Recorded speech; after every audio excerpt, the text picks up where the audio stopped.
Don't try what you're about to see at home. We're what you call experts. That's right. We do this for a living.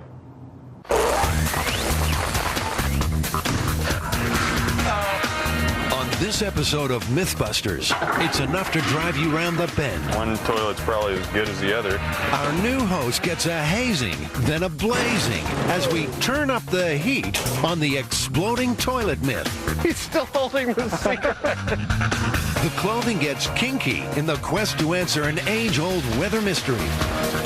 And staring down the barrel, Adam and Jamie take aim at the myth of the magic bullet. Who are the Mythbusters? Am I missing an eyebrow? Adam Savage. I always enjoyed seeing Adam in pain.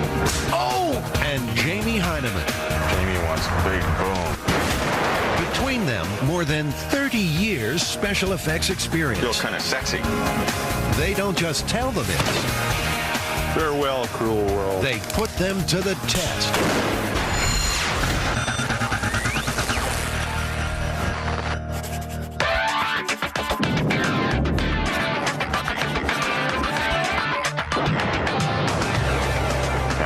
Somebody dumped some combustibles down a toilet, you know, bug spray, gasoline. There's a number of different variations on this myth. At which point, her husband comes into the bathroom, sits down, has a cigarette, puts the cigarette out between his legs into the toilet, and it explodes, burning his sensitive parts. Good. That sounds like a perfect job for the blast chamber. It should be easy for the Mythbusters to get this one in the can. All they have to do is buy a toilet, dump a range of combustible materials into it, drop in a lit cigarette, and watch the fireworks.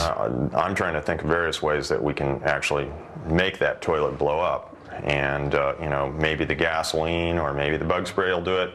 But if not, you know, there are other things that we can put in there. Like a grand finale? Yeah, one way or another, we're going to blow up that damn toilet. Okay, good. First step, down to the local junkyard, on the lookout for a toilet. Now, you'd imagine that most toilets are pretty much the same, but Jamie's being fussy. Well, there's less water in the closet. This one's too shallow. The explosive we're going to put in here is heavier than air, so it's going to rest in the bowl. The deeper the bowl, the more explosive force we get, the better the result. $40 later, Adam and Jamie have their toilet. Folklorist Heather Joseph Witham has seen enough exploding toilet stories to fill a small outhouse. This narrative has been around at least since the 1930s, at which point it appeared in news clippings and newspapers. The early form of the story was probably some sort of rural gag. You have the wife of the house going and cleaning out the outhouse with some kind of kerosene or oil or other kind of volatile fluid, at which point the grandpa goes out and sits down and lights his pipe, and he gets blown right off the outhouse seat. And as he's lying there amidst the rubble, he says, "Must have been something I ate."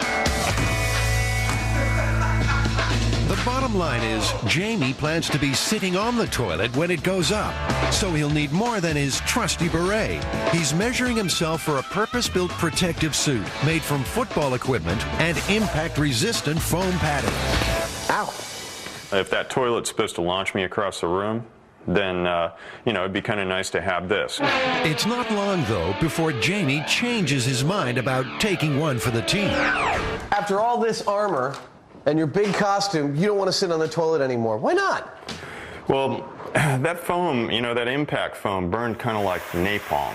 And after a lot of thought about it, I'm more concerned about getting torched than I am about getting blown across the room. I had a suspicion you might wuss out on this armor thing, so I've actually been making some calls, and I might have a very, very acceptable plan B. Ding, you got it. Oh, what a touch.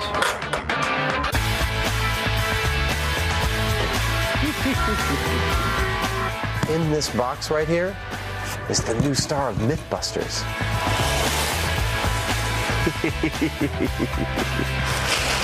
Oh, look at that.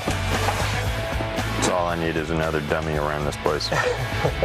Weighing in at 180 pounds, this Series 2 crash test dummy retired in 1998 after making quite an impact in his chosen profession. Oh, this is pretty cool. Oh. What part of the body is That this? would be the, that goes into the that's torso. the stomach, okay. Wow. Oh, that's beautiful. This is like a giant-sized G.I. Joe. But if it's the quiet life he's after, he's a bigger dummy than he looks. He's not going to upstage us. We just kick him back into submission. All he needs now is a name. I think we should call him Buster. Buster sounds pretty good to me. It's kind of manly, a little, pretty descriptive. He doesn't have any ears. The next step, Jamie has to build a remote-controlled hand to drop the cigarette.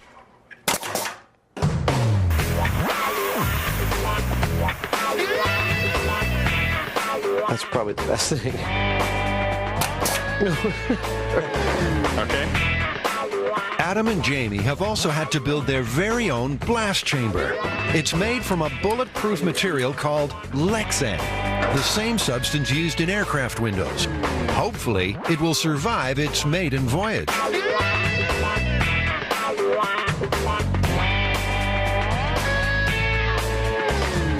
On its first outing, the blast chamber is doubling as the world's most public bathroom.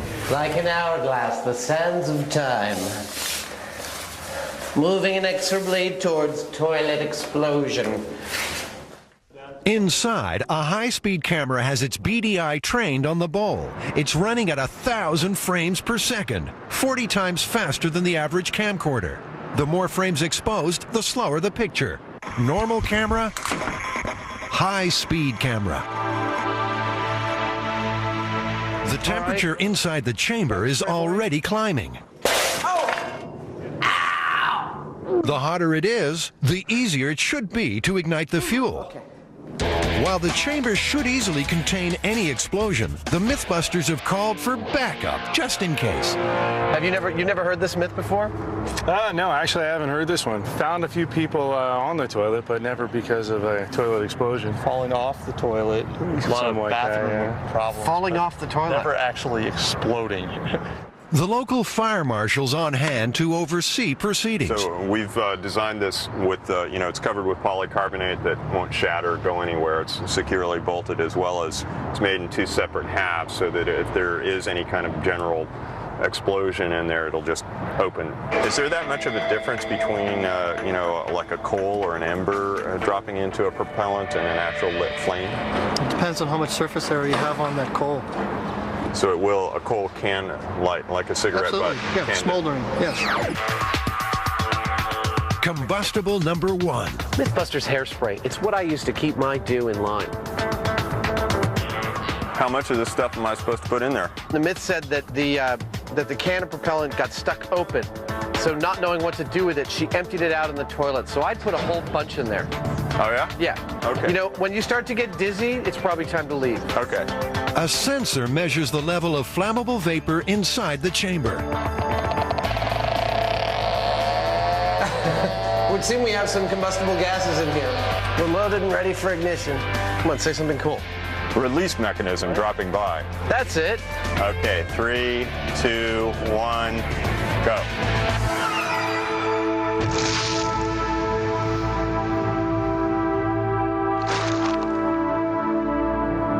Nothing. Not exactly hair-raising stuff. So, Well, time to move on to the next test. Bug spray. All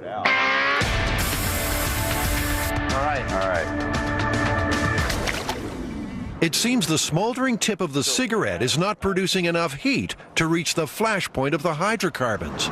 I mean, we're totally duplicating the circumstances of the myth. Lit cigarette, bug spray. It's not like anyone tried to reach an ideal air-fuel mixture.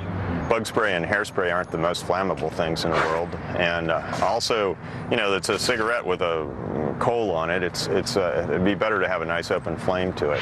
It's time to move outside the confines of the myth and see if a naked flame can spark some life. More bug spray. If it doesn't do it on this one, I don't think it's happening. We still got a few more things to try, though, so be patient. All right. All right. This time, Jamie's giving it both barrels, the sensors squealing. Okay, here goes. There, go. Did it go in the toilet? It did, and there was actually a little poof in the toilet. Well, hardly 4th of July. Poof. We have poof. Testing, 1, 2, 3. Time for butane to step up to the plate.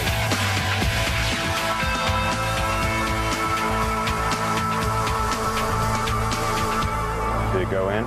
It went right in. Nothing happened. All right, match. Lighting. Go. Wow. A poof. Finally. That is not enough to blast somebody off the seat. You don't think so? No. Yeah, I don't think so either. After the break, the guys go all out in an effort to bust this toilet bowl. How much? I put it all in there. That's too much. And later, Ice projectile. Adam and Jamie go ballistic as they set their sights on making a magic bullet. 3, 2, 1.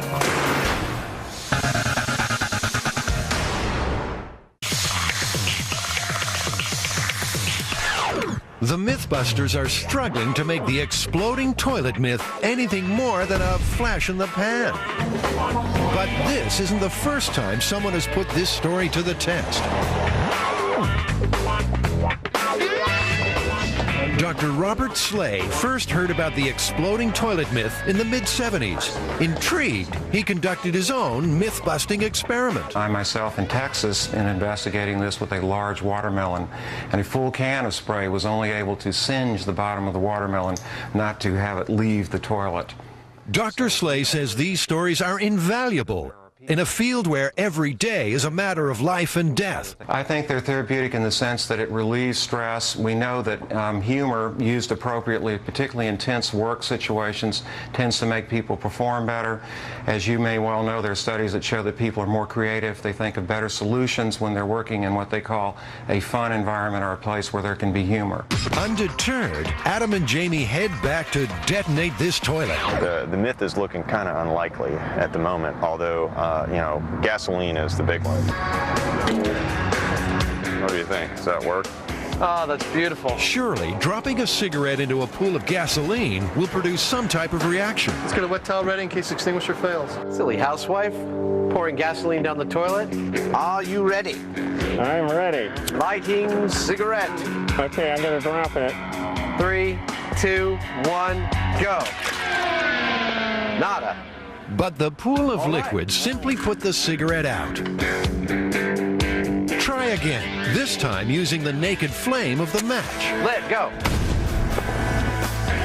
Okay, so you'd get a shock and a blackened backside, but it's still not the explosive force mentioned in the myth. So do you think that was enough to blow you off the toilet? No way. No way. It wasn't really like a concussive blast. I mean, it didn't, you know, I didn't see the chamber move very much at all. Finally, the moment the Mythbusters have been sweating on. It's time for Solution X, gunpowder. We have this black powder that, like, there's actually almost a full can of this. You think you could let us put it in the toilet and set it off? Sure, go ahead. Try a capful in a metal container and see what we get out of it. Okay. Oh, that's beautiful. So that made a nice woof, actually. Yeah, it did make a very nice woof. I saw a movie like this once. Getting him limber. Time for a new host to make his Mythbusters debut.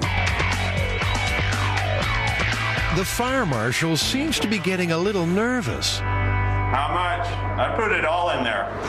That's too much. Half of it? That's a hell of a lot. Should give you one hell of an effect. Chamber is sealed. Are we good to go? Yep. Ready. Go.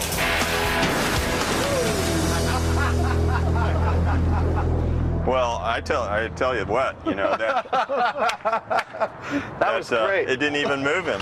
No, he didn't even move. It did blow his pants up, though. He's still holding the cigarette. That was fun. Congratulations. Not even half a tin of gunpowder could unseat our new star. If anything, it just enhanced his smoldering good looks.